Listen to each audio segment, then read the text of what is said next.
બધા ગુજરાતીઓની ફેવરિટ એવી દાળ ઢોકળી મારા ઘરે તો અઠવાડિયામાં 2 વાર બને છે અને બધાને બહુ જ ભાવે છે. તો આ એક જ એવું જમવાનું છે કે એક વસ્તુ કરો ને તો પણ આખા ઘરને ચાલી જાય. તો બનાવવાની શરૂઆત કરીએ. એકદમ ઇઝી જ છે. તો અહીંયા મેં અડધો કપ જેટલો એ જે વાટકાનો માપ દેખાડ્યો ને એ અડધા વાટકા જેટલી દાળને પલાળીને રાખેલી હતી 10-15 મિનિટ માટે. પછી એને 4થી 5 વિસલ આવવા દીધા એક ટમેટું નાખીને. અને આ રીતે દાળ થઈ ગઈ છે તો એને ઝેરી લઈએ. હવે એના અંદર અહીંયા છે ને પાણીનું પ્રમાણ વધારે હોય, કારણ કે આપણે જે ઢોકળી નાખશું ને એનાથી આ દાળ એકદમ ઘટ્ટ થઈ જશે અને પડી રહેશે તો એકદમ ઘટ એમ. એટલા માટે પહેલેથી જ આપણે પાણીનું પ્રમાણ થોડું વધારે રાખવાનું. અને એની સાથે આપણે એક ટમેટું અંદર બાફવામાં નાખેલું હતું અને એક ટમેટું આ રીતે ઝીણું સુધારીને અંદર એડ કરવાનું. અને આને બનાવી એમ કહેવાય ને કે સાવ ઇઝી રીત જ છે અને બધાને ભાવે એવી છે પાછી. તો એમાં એક તીરકી જેટલી એટલે કે 8થી 10 જેટલા લીમડાના પાન અને 3 અહીંયા મીડિયમ તીખા મરચાં હોય એવા લીધેલા છે. મારા મમ્મી અત્યારે દાળ ઢોકળીની અંદર લીલો મસાલો વધારે નાખે છે, એટલે તમે જો લાલ મરચું પણ યુઝ કરવા માગતા હોય તો એ પ્રમાણે તમારે તીખાશ એડ કરવાની રહેશે. તો અહીંયા અમે 3 મરચાં લીધેલા છે.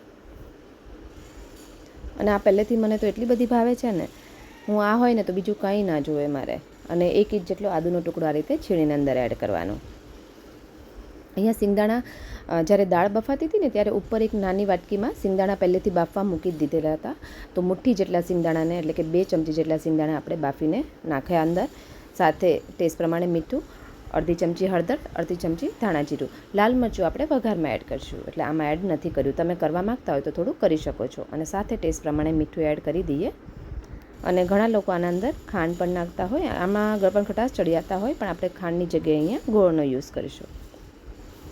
તો ગોળ કે ખાંડ તમે જે રીતે નાખતા હોય એ પ્રમાણે તમારે ગળપણ ખટાશ એડ કરવાનું રહેશે. અહીંયા અમે 4 ચમચી જેટલો ગોળ એડ કરેલો છે, કારણ કે ઢોકળીનું અને મતલબ દાળ ઢોકળી અત્યારે વધારે પ્રમાણમાં છે એટલે થોડો ગોળ વધારે જોશે. એટલા માટે 3થી 4 ચમચી તમારે એડ કરવાનો. પછી ટેસ્ટ કરીને એડ કરી શકો છો પાછળથી. અને લીંબુ અત્યારે નથી નાખવાનું એટલા માટે કે પહેલાં તમે દાળની અંદર લીંબુ નાખી દેશો ને તો ઢોકળી ચડતા ટાઈમ લાગશે, એટલે આપણે લાસ્ટમાં એડ કરીશું ઢોકળી ચડી જાય પછી. તો આને આપણે ઉકળવા મૂકી દઈએ ત્યાં સુધી બીજી પ્રિપરેશન કરી લઈએ. તો અહીંયા ઢોકળી બનાવવા માટે 1 કપ ઘઉંનો લોટ, જે આપણે રોટલી બનાવીએ એ જ લોટ, અને સાથે 1 કપ જેટલો ચણાનો લોટ આ રીતે દબાવીને મેં રાખેલો છે, કારણ કે એનું વોલ્યુમ વધારે હોય એટલે આપણને ઓછો હોય ને તોય વધારે લાગશે. તો આ રીતે એક કપ ઘઉં અને ઘઉંનો લોટ ને 1 કપ ચણાનો લોટ નાખી ટેસ્ટ પ્રમાણે મીઠું એડ કરીએ, અડધી ચમચી લાલ મરચું, અડધી ચમચી ધાણા જીરું અને અડધી ચમચી જેટલી હળદર એડ કરીએ. આ બધી વસ્તુનું પ્રમાણ એક સરખું જ છે. અને સાથે 2 ચમચી જેટલું તેલ એડ કરવાનું છે અંદર. અને એને બધાને ભેગો કરી લોટ ભેગો કરવાનો છે. જે રીતે આપણે રોટલીનો લોટ બાંધતા હોય એ રીતે. ઢોકળી બનાવવાની રીત બધાના ઘરની અલગ અલગ હોય છે. ઘણા લોકો એકલા ચણાના લોટની પણ ઢોકળી બનાવે છે, ઘણા લોકો એકલા ઘઉંના લોટની પણ ઢોકળી બનાવે છે પણ અહીંયા અમે 2 મિક્સ કરીએ છીએ, એટલે કે મમ્મી 2 મિક્સ કરીને બનાવે છે અને ટેસ્ટમાં બેસ્ટ લાગે છે. એટલા માટે ઘઉં અને ચણાના લોટ બેની ભેગી કરીને આપણે આ રીતની ઢોકળી બનાવશું. તો અહીંયા આપણે જે રીતે રોટલીનો લોટ બાંધીએ ને એ રીતે બાંધી દેવાનો. હવે થોડું તેલ નાખી આપણે એને કૂણવી લઈએ. તો કઈ રીતનો લોટ થયો છે ને કેટલું પાણી જોયું છે હું તમને એક્ઝેક્ટ માપ કહી દઈશ. તો જો આ રીતનો એકદમ સરસ કૂણ આવી જાય ને એ રીતનો લોટ બાંધવાનો. આને આપણે રેસ્ટ આપવાની જરૂર નથી. જો આ રીતનું કઠણ નહીં અને ઢીલોય નહીં. તો એના માટે મારે અડધો ગ્લાસ પાણીની જરૂર પડી છે. અહીંયા ગ્લાસનું માપ છે એટલે એ પ્રમાણે તમે થોડું પ્લસ માઇનસ થશે. તો આ રીતે ઉભરો આવી જાય ને ત્યાં સુધી દાળને ઉકળવા દેવાની, પછી અંદર ઢોકળી એડ કરવાની. તો આ રીતે જો અત્યારે તમને સાવ પતલી લાગશે, પણ જેમ જેમ એ થતી જશે એમ એકદમ ઘટ્ટ થતી જશે અને પડી રહેશે એટલે તો બહુ જ ઘટ્ટ થઈ જશે દાળ. એટલે પહેલાંથી જ પાણીનું પ્રમાણ આપણે થોડું વધારે રાખશું. હવે અહીંયા મેં 2થી 3 મિનિટ માટે રહેવા દીધો હતો લોટને ઢાંકીને, અને હવે આપણે એની ઢોકળી બનાવી દઈએ. તો ઢોકળી બનાવવા માટે અહીંયા હું એક સરખા લુવા 6 જેટલા કરી લઉં છું. અને આપણે કેમ રોટલી વણી એવી મોટી સાઇઝની રોટલી વણી લેવાની છે. અને આને આપણે એકદમ જાડીએ નહીં અને પતલીએ નહીં એવી વણશું. તો આ રીતે સૂકા લોટથી આપણે વણવાની છે. અહીંયા મેં ઘઉંનો લોટ જ લીધેલો છે. અને આ રીતે રોટલી જેમ કરીએ ને એ રીતે મોટી સાઇઝની રોટલી વણી લઈએ. ચણાનો લોટ છે એટલે થોડું તમને એવું લાગશે ચોંટશે એવું, પણ આ રીતે ધીરે ધીરે કરશો ને તો ઢોકળી એકદમ સરસ વણાઈ જશે. અને આને કોઈ બી શેપમાં તમે કટ કરી શકો છો. તો અહીંયા આપણે સ્ક્વેર શેપમાં જ કટ કરશું. તો જો આ રીતે જાડી એ નહીં અને પતલી એ નહીં એવી વણી દીધેલી છે. તો આ રીતે એકસાથે બધી રોટલી પહેલાં વણી લેવાની અને પછી એકસાથે જ આ રીતે કટ મૂકતા જઈ અને અંદર એડ કરતા જવાનું છે દાળમાં. બસ આટલો જ એની પ્રોસેસ છે. અને આનો વઘાર એકદમ જોરદાર કરવાનો કે આજુબાજુ બધાને ખબર પડે કે આના ઘરમાં કંઈક સરસ રંધાણું છે. એટલી બધી સરસ સુગંધ આવશે દાળ ઢોકળીની.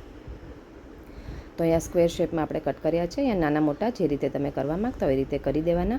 પણ એકદમ નાના કરશો ને તો એકદમ આમ દાળ સાથે એકદમ મિક્સ થઈ જશે, દેખાશે નહીં ઢોકળી. એટલા માટે થોડા મીડિયમ હોય ને એવા કરવા. તો આ રીતે જો ઉકળતી દાળમાં જ નાખવાનું, ધીરા ગેસ કરીને નહીં નાખતા, નહીં તો ચોંટી જશે અંદર. તમારે ઘણીવાર એવું થતું હોય ને કે ગઠ્ઠા રહી જતા હોય, 4-5 ઢોકળી એકસાથે ચોંટી જતી હોય, એવું ના કરતા. તો આ રીતે જો અને ફટાફટ કરી અને બધી ઢોકળીને આ રીતે કરી દઈએ અને દાળ ઉકળતી દાળની અંદર જ એડ કરી દઈએ. તો આ રીતે કરશો તો ક્યારેય તમારી ઢોકળી ભેગી નહીં થાય અને આમ મતલબ એકદમ સરસ આમ ભળી જશે અને આખી રહેશે જો આ રીતે. અને પછી એને ધીરે હાથે આ રીતે હળવા હાથે હલાવવાનું. હવે આપણે ઢોકળી થોડીક ચડી ગઈ છે એવું લાગે છે, પછી જ એના અંદર લીંબુ એડ કરવાનું. તો અહીંયા મેં 2 લીંબુ લીધેલા છે મીડિયમ સાઇઝના. તો અહીંયા આગળ પણ ખટાશ ચડિયાતા હશે તો એકદમ ટેસ્ટી બનશે. તો એ રીતે તમે એડ કરી શકો છો ઓછા વધુ. તો જો આ રીતની સરસ ચડી જ ગઈ છે ઢોકળી, મેં ચેક કરી લીધી. તો અહીંયા આપણે એનો વઘાર કરી લઈએ. તો અહીંયા 3 ચમચી જેટલું વઘારમાં મેં તેલ મૂકેલું છે. અહીંયા તમે રાઈનો વઘાર પણ કરી શકો, રાઈ જીરું બે ભેગો, પણ અહીંયા ખાલી મમ્મી જીરું ન કરે છે એટલા માટે હું એ રીતે કરું છું અત્યારે. તો 1 ચમચી જીરું નાખ્યું છે અને રાઈ નાખવા માગતા હોય તો 1 ચમચી રાઈ નાખજો અને એ તતડે પછી જીરું એડ કરજો. સાથે 3 લવિંગ, 2 તજના ટુકડા, 1 સૂકું લાલ મરચું, 5-6 લીમડાના પાન, 1 તમાલપત્ર. તો આ રીતનો મસાલો હશે અને વઘાર હશે તો જબરજસ્ત બનશે અને આની સુગંધ તો બહુ જ સરસ આવશે. તો એકવાર આ રીતે જરૂરથી ટ્રાય કરજો.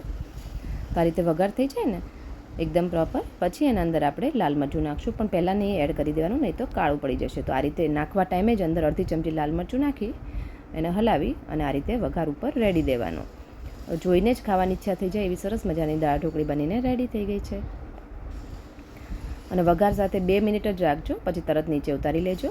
કારણ કે જો અત્યારે તમને થોડી પતલી લાગે છે, પણ જેમ જેમ આ પડી રહેશે એમ જાડી થતી જશે. એટલે પહેલેથી જ અમે પતલી રાખીએ છીએ અને ઉપરથી કોથમીર નાખી ગરમ સર્વ કરવાની.